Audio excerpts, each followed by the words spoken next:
So ನಾವು ಕೂಡ ನೇತ್ರಾವತಿಗೆ ಕರೆ ಮಾಡ್ತಾ ಇದ್ದೀವಿ. ಕರೆ ಮಾಡಿ ಅವರ ವರ್ಷನ್ ಏನಿದೆ, ಅವರು ಏನು ಹೇಳ್ತಾರೆ ಅನ್ನೋದರ ಕುರಿತು ಮಾಹಿತಿಯನ್ನ ಕಲೆ ಹಾಕುವಂತಹ ಪ್ರಯತ್ನವನ್ನ ಗ್ಯಾರಂಟಿ ನ್ಯೂಸ್ ಮಾಡ್ತಾ ಇರುವಂತದ್ದು. ಬಟ್ ಆದ್ರೆ ಆಕೆಯ ನಂಬರ್ ಇಲ್ಲಿವರೆಗೂ ಕೂಡ ಸ್ವಿಚ್ ಆಫ್ ಅಂತಾನೆ ಬರ್ತಾ ಇದೆ. ಸೊ ಹಾಗಾಗಿ ಪದೇ ಪದೇ ನಾವು ಪ್ರಯತ್ನವನ್ನ ಪಡ್ತಾ ಇದ್ದೀವಿ. ಬಟ್ ಆದ್ರೆ ಇಲ್ಲಿವರೆಗೂ ಕೂಡ ಫೋನ್ ಆನ್ ಆಗಿಲ್ಲ ಅನ್ನುವಂತಹ ಮಾಹಿತಿ ಸದ್ಯಕ್ಕೆ ಲಭ್ಯ ಆಗ್ತಾ ಇರುವಂತದ್ದು. ಅದರ ಜೊತೆಗೆ ಸಂತೋಷ್ ಅನ್ನುವರ ನಂಬರ್ ಕೂಡ ಸಿಕ್ಕಿದೆ ನಮಗೆ. ಅವ್ರಿಗೂ ಕೂಡ ಕಾಂಟ್ಯಾಕ್ಟ್ ಮಾಡೋದಕ್ಕೆ ಪ್ರಯತ್ನ ಪಡ್ತಾ ಇದ್ದೀವಿ. ಅವ್ರ ನಂಬರು ಕೂಡ ನಾಟ್ ರೀಚಬಲ್ ಅಂತ ಬರ್ತಾ ಇದೆ. ರಮೇಶ್ ಅವರೇ, ಸೊ ನಾವು ಪ್ರಯತ್ನ ಪಡ್ತಾ ಇದ್ದೀವಿ. ಯಾಕೆಂದ್ರೆ ಒಬ್ರು ವರ್ಷನ್ನ ನಾವು ಕೇಳ್ಕೊಂಡು ಆಕೆ ತಪ್ಪಿತಸ್ಥಳು, ಆಕೆ ಮತ್ತೊಂದು ಮಗದೊಂದು ಅಂತ ಹೇಳಕ್ ಆಗೋದಿಲ್ಲ. ಹೌದು, ಆಕೆ ತಪ್ಪು ಮಾಡಿದಾಳೆ, ಮದುವೆ ಆಗಿರೋದು ದೊಡ್ಡ ತಪ್ಪು. ಯಾಕೆಂತಂದ್ರೆ ನೀವು ಕೂಡ ಡಿವೋರ್ಸ್ ಕೊಟ್ಟಿಲ್ಲ, ನೀವು ಕೂಡ ಆಕೆ ಜೊತೆ ಜಗಳ ಮಾಡ್ಕೊಂಡಿಲ್ಲ, ನೀವಿಬ್ರು ಕೂಡ 14 ವರ್ಷ ಜೀವನ ಮಾಡಿದ್ದೀರಿ. ಸೊ ನಿಮ್ಮ ಏರಿಳಿತಗಳು ನಿಮಗೆ ಮಾತ್ರ ಗೊತ್ತಿರುತ್ತೆ. ಸೊ ಈಗ ನಾವು ಕಾಂಟ್ಯಾಕ್ಟ್ ಮಾಡೋದಕ್ಕೆ ಪ್ರಯತ್ನ ಪಡ್ತಾ ಇದ್ದೀವಿ ಸರ್. ಅವ್ರು ಏನು ಹೇಳ್ಬೋದು ಅಂತ. ಅವ್ರು ಮೇಡಮ್ ನೀವು ಫೋನ್ ಮಾಡಿದ್ರು ಅವರು ಸುಳ್ಳೆ ಹೇಳೋದು ಮೇಡಮ್. ಇವಾಗ ಅವ್ರು ಒಳ್ಳೆಯರಾಗಬೇಕಲ್ಲ, ಅವ್ರು ಸುಳ್ಳೆ ಹೇಳೋದು, ನಿಜ ಹೇಳೋದು. ಅವ್ರು ಇವಾಗ 10 ನಿಮಿಷ 10 ಮಿನಿಟ್ಸ್ ಮಾತಾಡೋ ಮಾತು ನೆಕ್ಸ್ಟ್ ಸತಿ ಮಾತಾಡಲ್ಲ. ಇವಾಗ 10 ನಿಮಿಷ ಮಾತಾಡ್ತಾರೆ, ನೆಕ್ಸ್ಟ್ ಇನ್ನು 10 ನಿಮಿಷ ಮುಂಚೆಯಿಂದನೂ ಅವ್ರು ಹಾಗೆ ಇದ್ರ. ಅದೇ ಮೇಡಮ್, ಬರೇ ಸುಳ್ಳು, ಬರೀ ಇವೇ ಜಗಳ, ಮನೇಲಿ ಇದೇ ಜಗಳ, ಬರೀ ಸುಳ್ಳು ಸುಳ್ಳು ಸುಳ್ಳು. ಅಂದ್ರೆ 14 ವರ್ಷ ಜೀವನ ಮಾಡಿದ್ದೀನಿ ಅಂತ ಹೇಳ್ತಿರಲ್ಲ. ಸೊ 14 ವರ್ಷದಿಂದಲೂ ಕೂಡ ಅವರು ಇವಾಗ ರೀಸೆಂಟ್ ಆಗಿ 1-2 ವರ್ಷದಿಂದ ಹಿಂಗ್ ಮೇಡಮ್. ಫಸ್ಟ್ ಎಲ್ಲ ಆತರ ಏನಿಲ್ಲ, 1-2 ವರ್ಷ. ಈಗ ಇನ್ನೊಂದು ವಿಚಾರ ಏನಪ್ಪಾ ಅಂತಂದ್ರೆ 10-14 ವರ್ಷದಿಂದಲೂ ಅವರು ಇನ್ಸ್ಟಾಗ್ರಾಮ್ ಅಲ್ಲಿ ಇರ್ಲಿಲ್ವಾ? ಅವೆಲ್ಲ ಏನಿಲ್ಲ ಮೇಡಮ್. ಹೆಂಗ್ ಗೊತ್ತಾಯ್ತಂತೆ ಅವರಿಗೆ ಇನ್ಸ್ಟಾಗ್ರಾಮ್ ಇದೆ? ಬೇರೆ ಕಡೆ ಕೆಲ್ಸಕ್ಕೆ ಏನಾದ್ರು ಹೋಗ್ತಿದ್ರು? ಎಲ್ಲೂ ಕೆಲಸ ಎಲ್ಲೂ ಕಳ್ಸಿಲ್ಲ ಮೇಡಮ್. 13 ವರ್ಷದಿಂದ ಎಲ್ಲೂ ಅವ್ರು ಕೆಲಸ ಮಾಡಿ 10 ರೂಪಾಯಿ ತಂದು ಕೊಟ್ಟಿಲ್ಲ ಅವ್ರು. ಮನೇಲೇ ಇದ್ರು. ಮನೇಲೆ ಕಂಪ್ಯೂಟರ್ ಇದು ಟೈಲರಿಂಗ್ ಕಲಿಯಕ್ಕೆ ಹೋಗಿ ಇವಟ್ಟೆ ಒಂದು 2 ತಿಂಗಳ ಹಿಂದೆ ಟೈಲರಿಂಗ್ ರೂಟ್ ಸೈಡ್ ಕಂಪ್ನೀಸ್ ಅಂತ ಧರ್ಮಸ್ಥಳ ಸಂಸ್ಥೆ ಐತೆ, ಅದ್ರಲ್ಲಿ ಹೋಗಿದ್ರು. ಒಂದು 2-3 ತಿಂಗಳಾಯ್ತು. ಅದು ಮಿಷಿನು ತಾಮಂದ್ ಕೊಟ್ಟಿದೆ ಅವ್ರಿಗೆ, ಟೈಲರಿಂಗ್ ಮಿಷಿನ್ ಕಲೀಲಿ ಅಂತ. ಅವ್ರೇನು ಅದೇನು ಯೂಸ್ ಮಾಡ್ತಿರ್ಲಿಲ್ಲ. ಸರಿ, ಅಷ್ಟೇ. ಅಲ್ಲೇನಾದ್ರೂ ಪರಿಚಯ ಆಗಿರಬಹುದು? ಇಲ್ಲ ಮೇಡಮ್, ಅದು ನಮಗೆ ಗೊತ್ತಿಲ್ಲ. ಅಲ್ಲಿ ಪರಿಚಯ ಆದ್ರೆ ಎಲ್ಲಿ ಪರಿಚಯ ಗೊತ್ತಿಲ್ಲ, ನಮ್ಗೆ ಗೊತ್ತಿಲ್ಲ. ನಮ್ಮ ಹತ್ರ ಗಂಟ ನ್ಯೂಸ್ ಬಂದಿಲ್ಲ. ಇಷ್ಟು ದಿನ ಅವಳು ಕೆಟ್ಟೋಳು ಅಂತ ನಾವು ಅನ್ಕೊಂಡೇ ಇಲ್ಲ. ಮದ್ವೆ ಆದ್ಮೇಲೆ ನಮಗ್ ಗೊತ್ತಾಗಿರೋದು ಮೇಡಮ್. ಇವರು ನಮ್ಮ ಹತ್ರ ಏನು ಹೇಳಿರ್ಲಿಲ್ಲ. ಮದ್ವೆ ಆದ್ಮೇಲೆ ಇಷ್ಟ ಫೋಟೋ ನೋಡಾದ್ಮೇಲೆ ನಮ್ಗೆಲ್ಲ ಶಾಕ್ ಆಗಿರೋದೇ ಹೊರತು ನಾವು ನೇತ್ರ ಹಿಂಗ್ ಮಾಡಿದಾಳೆ ಅಂತ ನಾವು ಅನ್ಕೊಂಡಿಲ್ಲ. ನೇತ್ರ ಒಳ್ಳೆಳೆ ಆಗಿದ್ಲು, ನಮ್ಗೆಲ್ಲ ಒಳ್ಳೆತನದಲ್ಲೇ ಇದ್ಲು, ಚೆನ್ನಾಗೇ ಇದ್ಲು. ಒಂದು 15 ದಿನದ ಈಚೆಗೆ ನೇತ್ರ ಈ ತರ ನಮ್ಗೆ ಮಾಡಿದಾಳೆ ಅನ್ನೋದೊಂದು ಹೊಟ್ಟೆವರಿಗೆ ಹೇಳ್ತಾ ಇದ್ದೀವಿ, ಒಂದು ನೋವಿಗೆ ಹೇಳ್ತಾ ಇದ್ದೀವಿ. ನೇತ್ರ ಯಾಕೆ ಈ ತರ ಮಾಡಿದ್ಲು ಅಂತ ನಮ್ಗೆ ಗೊತ್ತಿಲ್ಲ.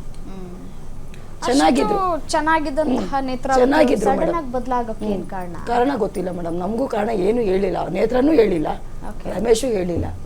ನಮ್ಗೆ ಸ್ಟೇಷನ್ ಹೋಗೋದಾಗ ಸ್ಟೇಷನ್ ಇನ್ಸ್ಪೆಕ್ಟರ್ ಮಾತಾಡಿದ್ರು, ಒಂದಷ್ಟು ದಿನ ಬೇರೆ ಇರ್ಲಿ, ಅವ್ರ ಮನಸ್ಥಿತಿ ಸರಿ ಬರ್ಲಿ, ಅವ್ರು ಇವಾಗ ಕಿತ್ತಾಡಿದ್ರೆ ಸರ್ ಹೋಗ್ತಾರೆ, 1-2 ದಿನ ನಿಮ್ಮ ಮಗನ್ ಕರ್ಕೊಂಡು ಹೋಗು ಅಂತ ಹೇಳಿದ್ರು.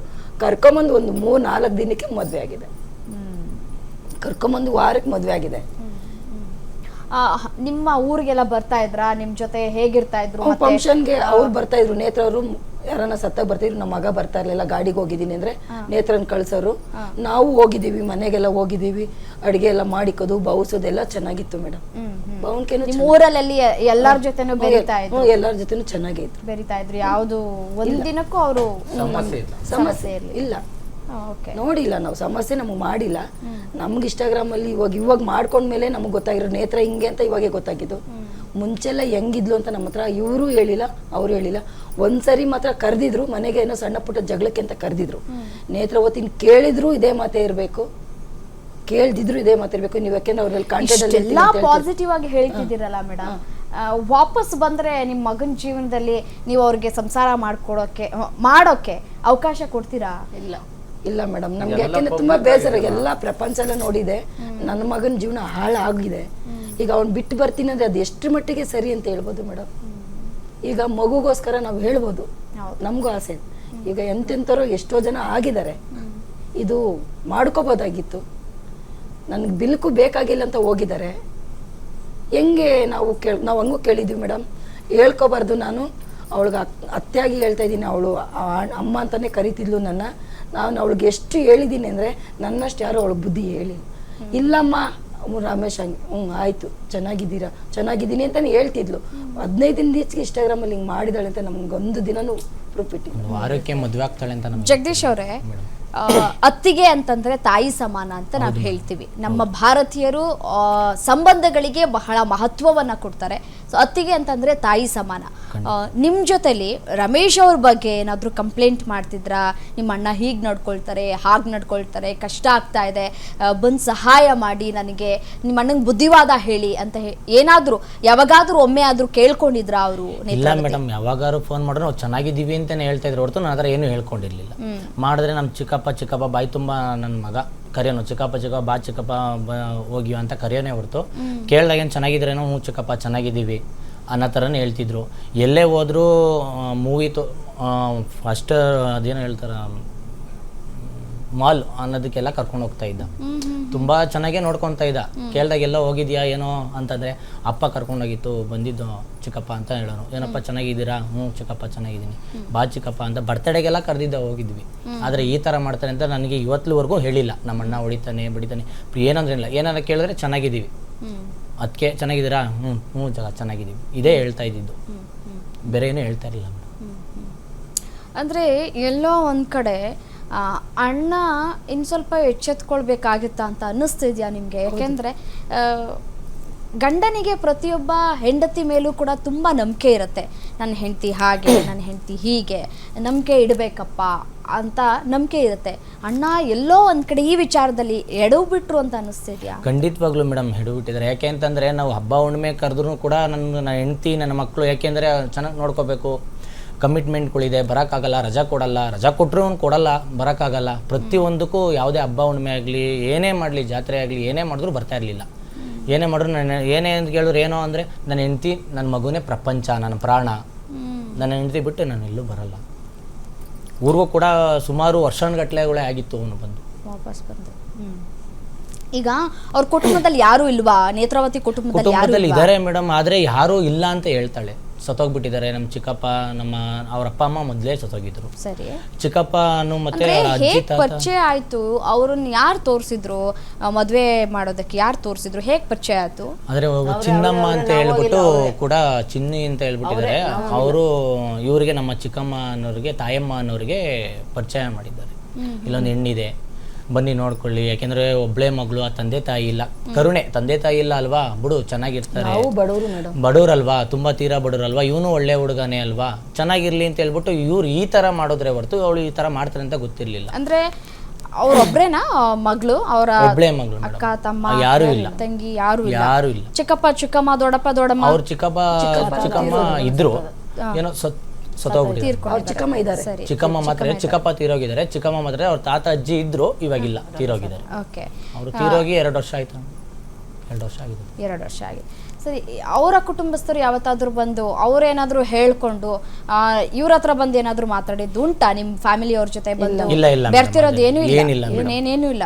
ಬಟ್ ಅವ್ರೊಬ್ರೇ ಇವ್ರ ಜೊತೆ ಜೀವನ ಮಾಡ್ಕೊಂಡು ಸಂಸಾರ ಮಾಡ್ಕೊಂಡಿದ್ದು. ಸೊ ಇಡೀ ಫ್ಯಾಮಿಲಿ ಬ್ಯಾಕ್ ಗ್ರೌಂಡ್ ಯಾವ್ದು ಇಲ್ಲ ಅನ್ನೋ ತರ ತೋರಿಸ್ಕೊಂಡಿದ್ದಾರೆ ಅವರು ಈ ಇಷ್ಟು ವರ್ಷಗಳ ಕಾಲ. ಓಕೆ, ಅವರು ಯಾರು ಇಲ್ಲ ನನಗೆ, ನಮ್ಮ ಚಿಕ್ಕಪ್ಪನು ಮೋಸ ಮಾಡಿದಾರೆ ಅಂತ ಅವಾಗ ಹೇಳಿದ್ದು. ಯಾಕೆ ಜಮೀನಿಗೋಸ್ಕರ ನಮ್ಮ ಮಗ ಮಾಡಿಸ್ಕೊಡ್ಬೇಕಾದ್ರೆ ಜಮೀನಿಗೋಸ್ಕರ ಅವ್ರು ಹೇಳಿದ್ರು, ನಮ್ಗೆ ಯಾರು ಇಲ್ಲ, ನನ್ಗೆಲ್ಲ ರಾಮೇಶನೇ ಅಂತ ಹೇಳಿದ್ರು. ಆದ್ರೂ ಅವ್ರ ಚಿಕ್ಕಪ್ಪ ಅಜ್ಜಿ ತಾತ ಎಲ್ಲ ಮದುವೆಗೆ ಬಂದಿದ್ರು. ಮದುವೆ ನಾವು ಯಡೂರು ದೇವಸ್ಥಾನದಲ್ಲಿ ಮದುವೆ ಮಾಡಿದ್ದು ಮೇಡಮ್. ಅವಾಗ ಮಗ ನಮ್ಮ ಜೊತೆಲೇ ಇದ್ದ, ನಮ್ಮ ಹುಡುಗ ನಮ್ಮ ಜೊತೆಲೇ ಇದ್ದ. ನಾವೇ ನಿಂತ್ಕೊಂಡು ಮುಂದೆ ನಿಂತ್ಕೊಂಡಿದ್ದು. ನಮ್ಗೆ ಇನ್ನೊಂದು ಅಕ್ಕ ಅವರಿದ್ರು, ಚಿಕ್ಕಮ್ಮವ್ರು, ನಮ್ಮ ಚಿಕ್ಕಮ್ಮವ್ರು ಒಬ್ರಿದ್ರು. ಅವ್ರು ನಮ್ಗೆ ಪರಿಚಯ ಮಾಡಿ ತೋರಿಸಿದ ಹುಡುಗಿ ಇಂಥ ಕಡೆ ಇದೆ, ಅವರು ಅದೇ ಏರಿಯಾದಲ್ಲೇ ಇದ್ದಿದ್ದು. ಅವ್ರು ಇಲ್ಲೊಂದು ಹೆಣ್ಣಿದೆ ಮಾಡ್ಕೊಡ್ರಿ ಅಂದ್ರು. ನಾವು ಹೋಗ್ವಿ, ಸಂಪ್ರದಾಯದಿಂದ ಹೋದ್ವಿ, ನೋಡಿದ್ವಿ, ಹುಡುಗಿನೂ ಇಷ್ಟ ಆಯ್ತು. ಇವ್ರಿಗೂ ಅಪ್ಪ ಅಮ್ಮ ಇಲ್ಲ, ಅವ್ರಿಗೂ ಅಪ್ಪ ಅಮ್ಮ ಇಲ್ಲ. ಇವನು ಚಿಕ್ಕ ಮಗಿನಿಂದ ನಮ್ಮ ಹತ್ರ ಬೆಳೆದಿದ್ದ. ನಾವು ಸ್ಕೂಲ್ಗೆಲ್ಲ ಹಾಕೊಂಡಿದ್ವಿ, ನಮ್ಮ ಜೊತೆಲೇ ಇದ್ದು. ಹಂಗಾಗಿ ನಮ್ಮ ಜೊತೆಲಿ ಗಾಡಿಗೆ ಹೋದ, ಡ್ರೈವರ್ ಕಲಿಸಿದ್ವಿ, ನಮ್ಮ ಹಳೆಯ ದೊಡ್ಡಳಿಯ. ಅವ್ರ ಜೊತೆಲೇ ಬೆಳೆದ. ಅಲ್ಲೊಂದಷ್ಟು ಜನ ಮೇಡಮ್. ಇವು ನಿಜವಾಗ್ಲೂ ಹೇಳ್ಕೋಬೇಕಂದ್ರೆ ಆ ಪ್ರೀತಿ, ತಾಯಿ ಪ್ರೀತಿನೂ, ತಂದೆ ತಾಯಿ ಪ್ರೀತಿನೂ ಜಾಸ್ತಿ ಸಿಕ್ಕಿಲ್ಲ. ಚಿಕ್ಕಮ್ಮನೂ ಚೆನ್ನಾಗಿ ನೋಡ್ಕೊಂಡವ್ರು, ಅವ್ರನ್ನೇನು ಚೆನ್ನಾಗಿ ನೋಡ್ಕೊಂಡಿದ್ದಿಲ್ಲ. ನಮ್ಮ ಮನೆಗೆ ಒಂದಷ್ಟು ದಿನ, ಬೇರೆಯವ್ರ ಮನೆಗೆ ಒಂದಷ್ಟು ದಿನ, ಬೇರೆಯವ್ರ ಮನೆಗೆ ಒಂದಷ್ಟು ದಿನ ಜೀವನ ಮಾಡಿದ್ದು. ಹಂಗಾಗಿ ನಾವು ಅವನಿಗೆ ತುಂಬ ಇಷ್ಟಪಡ್ತಾ ಇದ್ವಿ. ಏನೋ ಚೆನ್ನಾಗಿರ್ತಾನೆ, ಚೆನ್ನಾಗಿ ನೋಡ್ಕೊತಾರೆ ಅನ್ನೋದಕ್ಕೋಸ್ಕರ ಮದುವೆ ಮಾಡಿದ್ವಿ. ಅಷ್ಟು ವರ್ಷನೂ ಚೆನ್ನಾಗೇ ಇದ್ರು. ನಾವು ಆ ಫಂಕ್ಷನ್ ಕರೆದು ಬರ್ತಿರ್ಲಿಲ್ಲ, ಏನೂ ಮಾಡ್ತಿರ್ಲಿಲ್ಲ. ಲಾಸ್ಟಿಗೆ ರಮೇಶನ್ಗೆ ಈ ಥರ ಮೋಸ ಮಾಡ್ತಾಳೆ ನಾವು ಅನ್ಕೊಂಡ್ರಿ. ಅವ್ರ ಕಡೆ ಯಾರಿಲ್ಲ ಮೇಡಮ್, ಪ್ರತಿಯೊಂದು ನಾವೇ ಹಾಕಿ ಮದುವೆ ಮಾಡ್ಕೊಂಡಿದ್ದು. ಅವ್ರ ಚಿಕ್ಕಪ್ಪವ್ರು ಮದುವೆ ಮಾಡೋಕೆ ಆಸ್ತಿ ಕೊಡಲ್ಲ ಅಂತ ಇವನಿಗೋಸ್ಕರ ಎಲ್ಲ ಇದು ಮಾಡಿ ಇವನೇ ಎಲ್ಲ ಖರ್ಚು ಮಾಡಿ ಮಾಡಿಕೊಟ್ಟು ಲಾಸ್ಟಿಗೆ ದುಡ್ಡಿದೆ ಅಂತ ಹೇಳ್ಬಿಟ್ಟು ನೀ ಕೆಲಸ ಮಾಡಿಬಿಟ್ಟೆ. ನನ್ನ ಮಗನ ಮೋಸ ಮಾಡಿದೆ. ಹುಡುಗ ತಬ್ಲಿ ಥರ ಬೆಳಿತೀವಿ, ತಬ್ಲಿನೇ ಆಗೋದು. ಅದೊಂದು ಹೇಳ್ಕೊಂಡು ಅಳ್ತಾನೆ, ತಡ್ಕೊಳಕ್ಕಾಗಲಿಲ್ಲ. ಸಮಾಧಾನ ಮಾಡ್ಕೊಳ್ಳಿ. ಚಿಂತಿಸ್ಬೇಡಿ, ಸಮಾಧಾನ ಮಾಡ್ಕೊಳ್ಳಿ. ನಿಮ್ಮ ಮಗ ನಿಮ್ಗೆ ಧೈರ್ಯ ತುಂಬ್ತಾರೆ, ಅವರು ಕೂಡ ಧೈರ್ಯ ತಗೋತಾರೆ. ರಮೇಶ್ ಅವರೇ, ಈಗ ನಿಮ್ಮ ಕುಟುಂಬಸ್ಥರು ಹೇಳ್ತಾ ಇದ್ದಾರೆ, ನಿಮ್ಮ ಚಿಕ್ಕಮ್ಮ ಹೇಳ್ತಿದ್ದಾರೆ, ನಿಮ್ಮ ತಮ್ಮನೂ ಕೂಡ ಹೇಳ್ತಿದ್ದಾರೆ, ನೀವಿಬ್ಬರೇ ಇದ್ದಂಥ ಸಂದರ್ಭದಲ್ಲಿ ಅವರ ಕುಟುಂಬಸ್ಥರು ಯಾರೂ ಬಂದಿಲ್ವಾ ನಿಮ್ಮ ಜೊತೆ ಮಾತಾಡೋದಾದ್ರೂ ಆಗಲಿ ಅಥವಾ ಅವ್ರ ಕಷ್ಟ ಸುಖ ಹೇಳ್ಕೊಳಕ್ಕಾದ್ರೂ ಆಗಲಿ ಯಾರೂ ಬಂದಿಲ್ವಾ ಇಷ್ಟೂ ವರ್ಷದಲ್ಲಿ? ಮೇಡಮ್ ಅವ್ರು ಯಾರು ಬಂದಿಲ್ಲ ಮೇಡಮ್. ನಾವು ಅಲ್ಲಿ ಊರಲ್ಲಿ ಇದ್ದಿದ್ದು 7 ವರ್ಷ 8 ವರ್ಷ 9 ವರ್ಷ ಊರಲ್ಲಿ ಇದ್ದಿದ್ದು. ಅವರು ತವ್ರ ಮನೇಲಿ ಅಲ್ಲಿ ಮನೆಯೆಲ್ಲ ಇತ್ತು. ಇಲ್ಲಿ ನೆನ್ಮಂಗಲ ಟೌನಿಗೆ ಬಂದು 3 ವರ್ಷ ಆಗೋದಷ್ಟೇ ಬಂದು ನಾವು. ಅವರು ಇವಳು ಸ್ವಲ್ಪ ಬಾಯಿ ಜಾಸ್ತಿ ಇವಳ್ದು, ಯಾರು ಬೌನ್ಸ್ ಅಲ್ಲ ಇವಳನ್ನ. ಹಂಗಾಗಿ ನಾನು ತಬ್ಲಿ ಹುಡುಗಿ ಅಂದ್ಬಿಟ್ಟು ಯಾರ ಮನೆ ಹತ್ರ ಕಳಿಸ್ತಿರ್ಲಿಲ್ಲ. ನಾವೇ ಚೆನ್ನಾಗಿ ನೋಡ್ಕೊಂಡು ಜೀವನ ಮಾಡ್ಕೊ, ಏನು ತೊಂದರೆ ಏನಿರ್ಲಿಲ್ಲ, ಚೆನ್ನಾಗಿದ್ವಿ. ಈಗ ಒಂದು 2 ವರ್ಷದಿಂದ ಈ ಥರ ಆಗಿ ಇವಾಗ ಒಂದು 15 ದಿವಸದಲ್ಲಿ ಇವಳು ಈ ಥರ ಮಾಡಿ ಬಿಟ್ಟು ಹೋಗಿದ್ದಾಳೆ ನಮ್ಮನ್ನ. ಎಲ್ಲ ಚೆನ್ನಾಗಿ ನೋಡ್ಕೊಂಬ, ಎಲ್ಲ ಊರೇ ಎಲ್ಲ ನಮ್ದೇನು ಸ್ವಲ್ಪ ತಪ್ಪೇನಿಲ್ಲ. ಎಲ್ಲರೂ ಒಳ್ಳೆ ಹುಡುಗ, ಡ್ರಿಂಕ್ಸ್ ಮಾಡಲ್ಲ, ಏನಿಲ್ಲ, ಏನು ಹ್ಯಾಬಿಟ್ ಇಲ್ಲ. ಒಂದು ಇದು ಗುಟ್ಕಾ ಒಂದು ಹಾಕ್ತೀವಿ, ಏನೋ ನೈಟು ಗಾಡಿ ಪಾಡಿ ಹೋದ್ ಬರೋದು ಲೇಟ್ ಆದರೆ ಗುಟ್ಕಾ ಒಂದು ಹಾಕ್ತೀವಿ ಅಷ್ಟೇ, ಬೇರೆ ಏನು ಹ್ಯಾಬಿಟ್ ಇಲ್ಲ. ಚೆನ್ನಾಗಿ ನೋಡ್ಕೊಂಡಿದ್ವಿ. ಈಗ ಅವರು ಕೂಡ ಮಾತನಾಡಿರುವಂತಹ ಆಡಿಯೋ ನಮ್ಮ ಗ್ಯಾರಂಟಿ ನ್ಯೂಸ್ಗೆ ಲಭ್ಯ ಆಗಿದೆ. ಅವ್ರು ಏನು ಮಾತನಾಡಿದ್ರು, ಅವ್ರ ವರ್ಷನ್ ಏನು ಅನ್ನೋದು ಕೂಡ ನಾವು ಕಲೆ ಹಾಕುವಂತಹ ಪ್ರಯತ್ನವನ್ನು ಕೂಡ ಮಾಡ್ತಾ ಇದ್ದೀವಿ. ಯಾಕಂತಂದರೆ ಒಂದೇ ವರ್ಷನ್ ನಮಗೂ ಕೂಡ ಕೇಳೋದಕ್ಕೂ ಅವ್ರಿಗೂ ವರ್ಷನ್ ಏನಿರುತ್ತೆ ಅನ್ನೋದಕ್ಕೂ ಕೂಡ ಬಹಳ ಮುಖ್ಯ ಆಗುತ್ತೆ ಸರ್. ಮುಂದುವರಿಸ್ತೀನಿ, ಮಾತನಾಡ್ತೀನಿ. ಇಲ್ಲಿಯವರೆಗೂ ಕೂಡ ರಮೇಶ್ ಅವರು ಕೂಡ ಹೇಳ್ಕೊಂಡ್ರು ಯಾವ ರೀತಿಯಾಗಿ ಇದ್ದರು, ಯಾವ ರೀತಿಯಾದಂತಹ ಸಂಸಾರ ಜೀವನ ಆಗ್ತಾ ಇತ್ತು. ಅದೇ ರೀತಿಯಾಗಿ ಅವರ ಚಿಕ್ಕಮ್ಮನೂ ಕೂಡ ಹೇಳಿದ್ರು, ಅವರ ತಂಗಿ ಅವರ ತಮ್ಮ ಕೂಡ ಹೇಳಿದ್ರು, ಬಹಳ ತುಂಬ ಚೆನ್ನಾಗಿತ್ತು ಜೀವನ. ಆದರೆ ಯಾಕೆ ಆಕೆ ಈ ರೀತಿಯಾಗಿ ನಿರ್ಧಾರ ಮಾಡಿಬಿಟ್ಲು, ಇಷ್ಟೂ ವರ್ಷ ಚೆನ್ನಾಗಿದ್ದಂತಹ ಹುಡುಗಿಗೆ ಏನಾಯಿತು, ಯಾಕೆ ಹೀಗೆ ಮಾಡಿದ್ಲು, ನಂಬಕ್ಕೆ ಆಗ್ತಾ ಇಲ್ಲ, ಇನ್ನು ಯಾರ ಮೇಲೆ ನಂಬಿಕೆ ಇಡಬೇಕು ಅನ್ನುವಂತಹ ಮಾತುಗಳನ್ನು ಆಡ್ತಾ ಇದ್ದಾರೆ.